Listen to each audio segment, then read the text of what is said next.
Thanks for having me. It's great to close off the last session here. So I'm going to present this work that I did with my co-authors. Ahmad Byagowi was from the Electrical Engineering Department at the University of Manitoba. Teng is my lab mate at the HCI lab. Juan Hincapié-Ramos is now at Lenovo Research in Beijing, and my advisor, Pourang, Irani. So we're now getting very used to having access to information at our fingertips everywhere you go, at all times. This is a really great thing. It's very convenient. It makes our lives a lot better, more convenient, but also helps us to be more productive in everyday tasks. However, we're now recently seeing a shift towards new ways of collecting and interacting with information, and this is becoming more integrated into our daily activities through the use of wearable devices. However, it's still early days, and current wearable devices are very much limited to micro interactions, so very small, short duration tasks.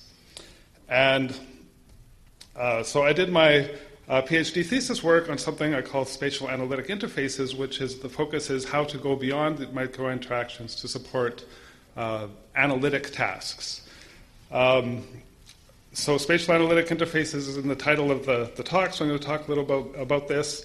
And we'll also mention that I'm going to be presenting a summary of this work later this month at IEEE Viz. So if anybody is going to be there, please come and see my talk.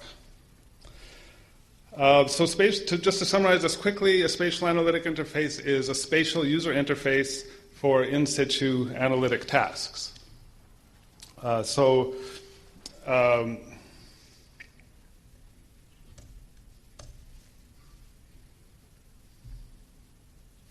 Okay, so a spatial interface, because we want to use spatial interaction, is very natural, supports body motions, and we can distribute multiple sources of information in physical space around us that makes it very easy to switch between these multiple visualizations. And it's nice to have, with wearables, we can make this in situ. So we can do these kinds of tasks in all kinds of different contexts. So for instance, this mobile worker can take parts of the master control room with him as he goes about the job site and have that information available as he's doing his work. So this particular project is more specifically related to supporting precise natural interaction with these types of interfaces. So these are also some keywords from the title of this paper, by the way, precise natural interaction. So we want to support natural interaction because we want computing to be more like interaction with everyday objects. So this is to put the focus more on the task instead of being focused on the technology or the device. Now there have been lots of benefits shown for natural input techniques in particular contexts, but they also have some drawbacks. For instance, fatigue, which somebody was talking about today, and we also have limited precision. So in prior research from a bunch of different areas, there's a few different techniques for dealing with or for supporting precise interaction.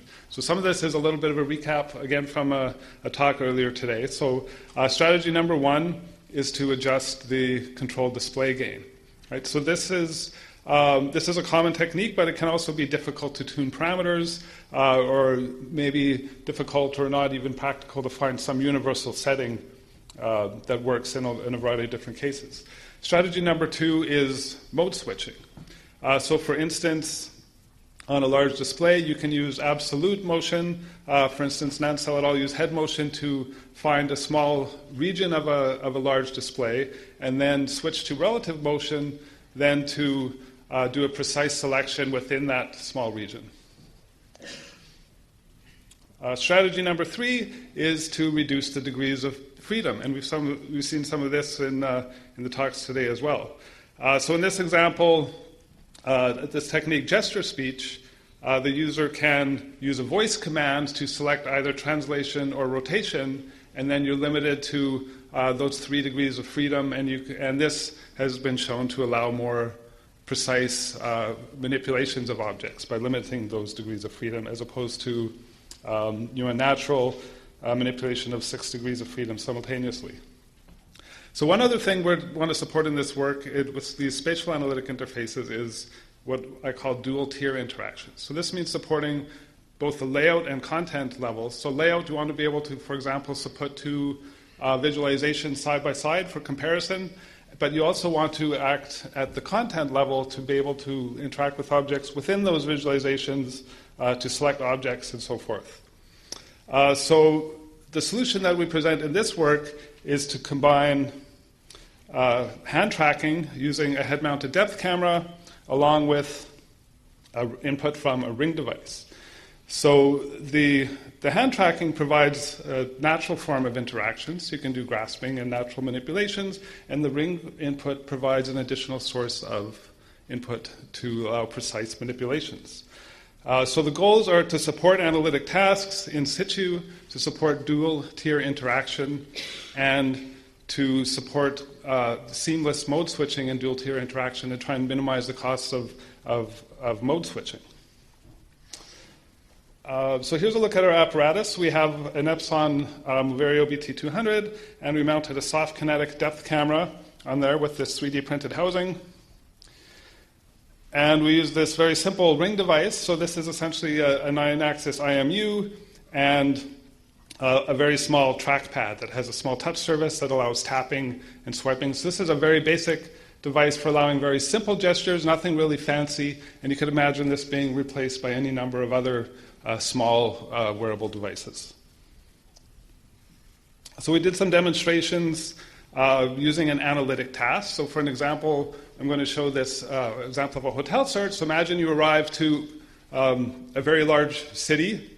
I can't think of the name of any offhand, but perhaps there's one nearby, and you have to find a hotel. So maybe you have different sources of information. You have a map that shows a location of a number of hotels. You have a window that shows a preview of information about a particular hotel.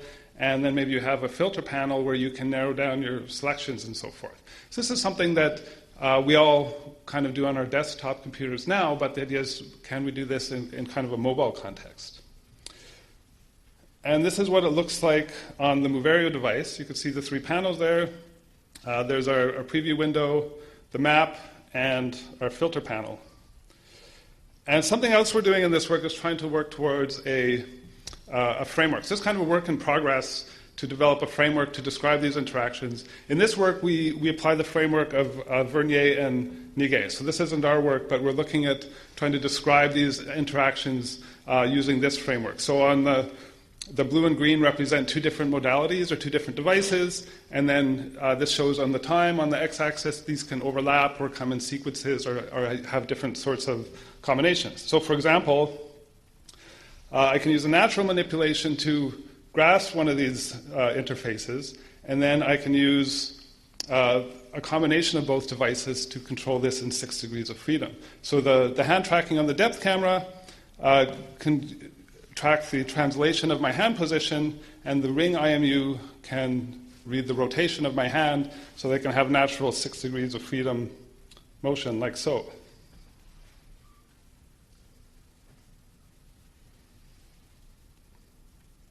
Okay. And then we can also do other kind of natural techniques, like using a quick point for selection. So this is something we might do on our touchscreen laptops, right? You quickly select something, and then you move to another modality to do some more precise work. We can also support pointing. So you tap the ring to select your ray, and then you can select a window with the Raycasting. So again, this is using a combination of these devices. So we tap the ring to initiate the ray.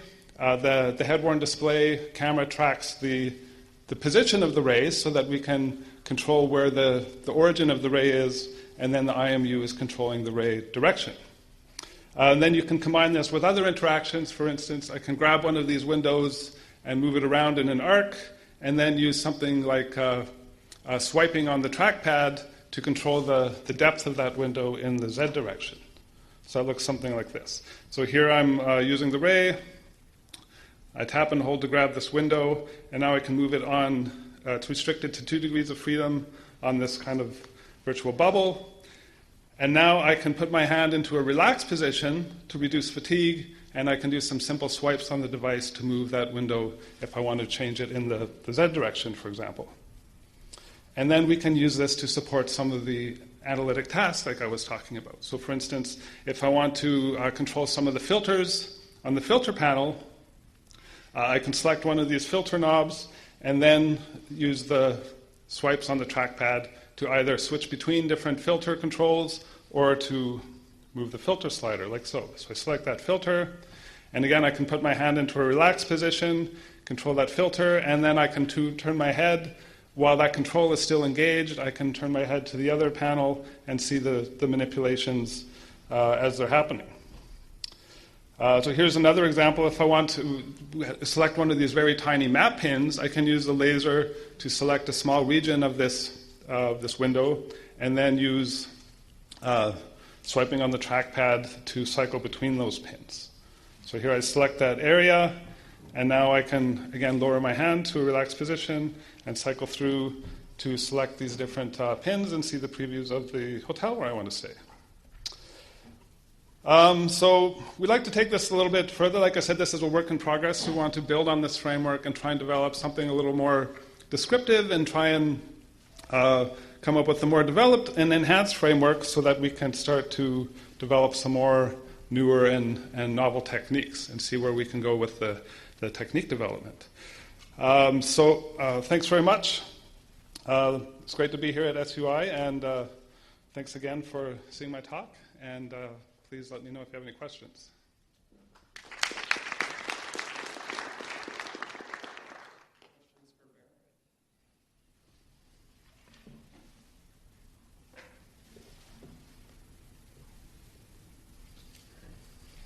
So is it wireless, the little ring device? Oh, sorry, go ahead. So I was wondering, have you done any evaluations of this yet? We haven't got to evaluation. So what we're actually thinking of doing, the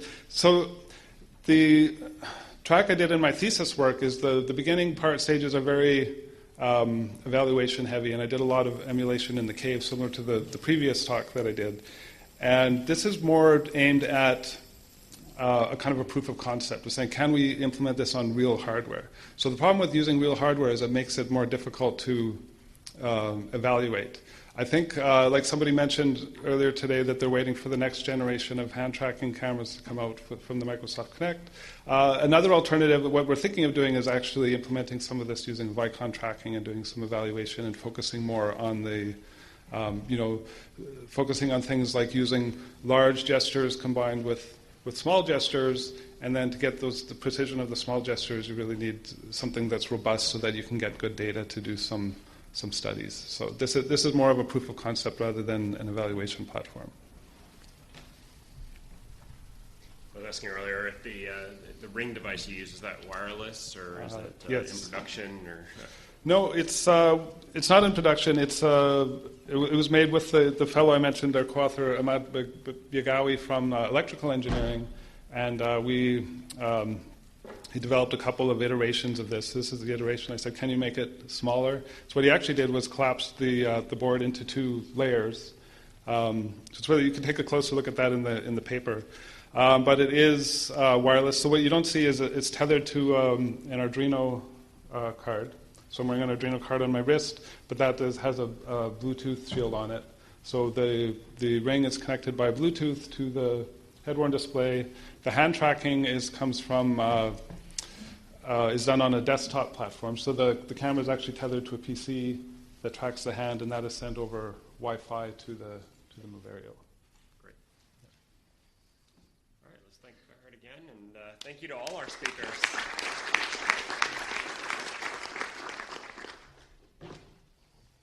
All right, so we have an hour for lunch, and then please, of course, come back for our keynote speaker and our panel after lunch. Thanks, everyone.